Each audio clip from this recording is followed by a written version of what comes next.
Hi, I'm Silke. Welcome to my video about classroom management. Today I am going to talk about the best way to handle verbal attacks from students. One of my coaching clients who came to me for help had a very specific question about handling verbal attacks from students. My client was teaching 8th grade and he was facing daily struggles with rebellious teenage behavior. He usually knew how to handle teenage students who showed unacceptable behavior sometimes. But this one specific kid in his class kind of left him puzzled. He told me this student whose behavior in class had often been off and even been rude toward him and classmates would ask him very personal questions during class. Questions about his personal life, very inappropriate, that goes without saying. Situations like this are very common for many teachers, and they can totally ruin a perfectly prepared lesson because even when most teachers are well prepared for any kind of distraction, such personal inappropriate remarks of students can distract everybody.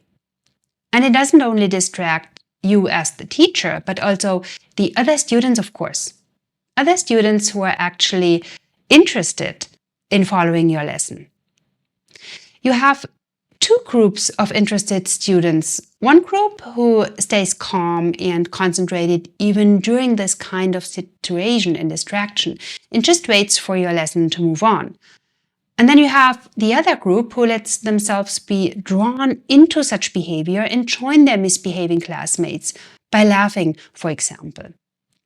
Rebellious teenage behavior is, of course, part of the process of growing up, of making mistakes and learning from them, of trying out things and finding one's place. I think you agree when I say there's hardly any teenager in the world who is not showing rebellious behavior of any kind from time to time. And in some ways, this is a good thing.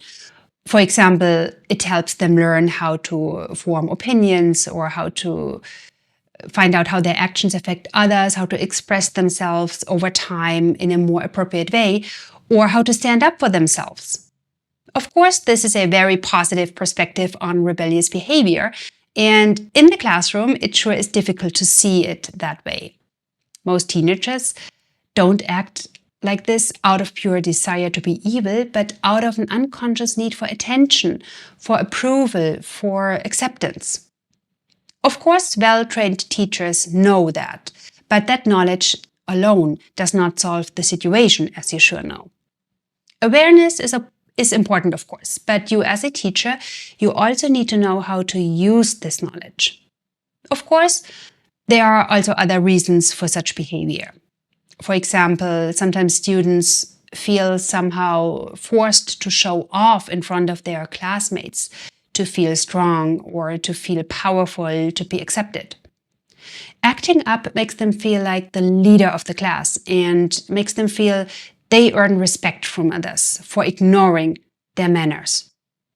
Or students simply need to test their power, what it takes to break you. In a situation like I just described, when in the middle of a lesson, one teenage student expresses his sarcastic interest in your private life, you need to know what to do right away without thinking. The second you start thinking about what to do, your student or even the whole class knows they got you. What they need to see and notice is that no matter what comes your way, you stay calm, you keep control, you know what you are going to do next. Because only then do those students learn over time that no matter how they try to interrupt your lesson, it's wasted energy. That's what you want, right? In the end, you always have the upper hand. There are many possibilities for different reactions to such a verbal attack. There are good and less good reactions.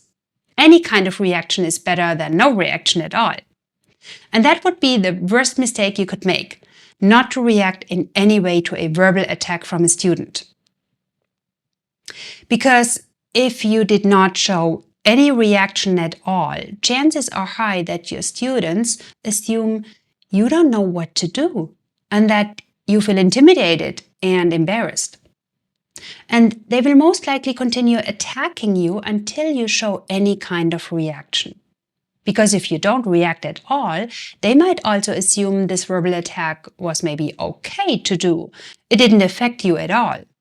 Even if you act confidently, no matter if you actually feel confident or if you just pretend to feel confident at that moment, doing nothing and just going on with your lesson gives the impression that you don't know how you should react. Another wrong way to react would be to take it personally, because if you do, that will be noticed. Be sure that every student will observe you closely right after the verbal attack. They will pay the highest attention to everything you do or say, every move you make, every facial expression, every word you say, and how you say it. So it is crucial to how your voice sounds. Well, taking a verbal attack personally would be, of course, a natural human reaction, right? But of course, no matter how personal the attack might feel, if it feels personal at all, never ever show it. The question is also how personal can the attack be in the first place, since your private life is none of your students' business anyway. And they shouldn't know anything about it, right? It is more likely that a student who tries to attack you just wants to create some kind of a diversion, a disruption of your lesson, besides the need for attention I talked about earlier. And any possibility, any method to achieve that the fastest way possible seems appropriate. So, in most cases of a verbal attack, this is the only intention behind it. And keeping that in mind can help you stay calm and react properly.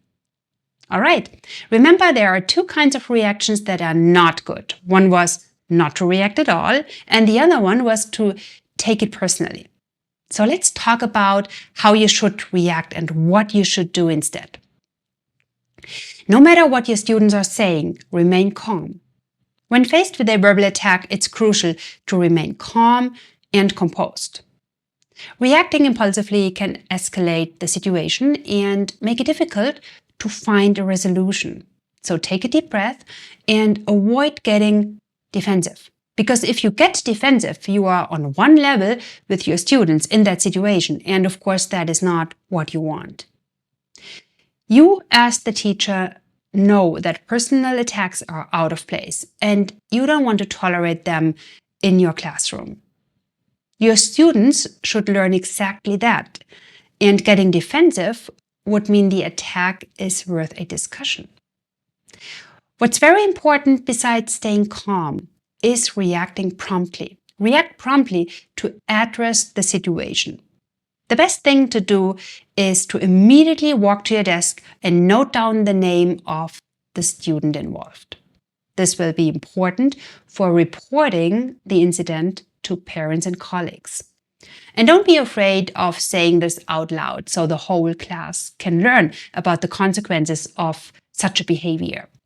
Keeping a record of such incidents is essential for maintaining a safe and supportive classroom environment.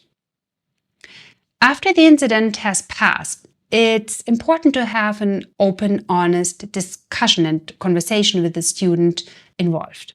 So find a time to speak with them privately and express how their words have impacted you. Encourage them to share their feelings and concerns as well. This approach can help build empathy and understanding between you and the student. Since dealing with verbal attacks can take a toll on your well-being, it is important to seek support from colleagues, mentors, or from counselors. Sharing your experiences and seeking advice from others can provide you with different perspectives and coping strategies. But besides you, yourself, your class needs support too to avoid situations like this in the future. For training communication skills in your class, consider maybe incorporating educational interventions into your curriculum to address verbal attacks and promote healthy communication skills among students. Role-playing, group discussions, and reflective writing exercises can help students understand the impact of their words and develop empathy toward others. The importance of the impact words can have on others is something young people need to train and learn as often as possible. For some students, empathy is a natural skill already, but for others, empathy is something they really need to train. You, as the teacher, can support them, especially after situations with verbal attacks. Lastly, remember to prioritize self-care. Engage in activities that help you relax and recharge outside of the classroom. Whether it's exercising or reading or spending time with your loved ones, self-care is essential for maintaining your well-being as a teacher. It also helps you stay calm and ready for difficult situations in class. In conclusion, dealing with verbal attacks from students requires staying calm and reacting promptly and promoting open communication. By addressing these situations with empathy and understanding, you as the teacher can create a supportive learning environment where your students feel respected and valued. By following these tips, you can navigate through challenging situations with confidence and resilience. All right, I hope you found this video helpful. If you liked this video, give it a thumbs up and hit the subscribe button so that you won't miss any of my future new videos. Also, if you subscribe, it really helps my channel grow and it helps me make more helpful content for you.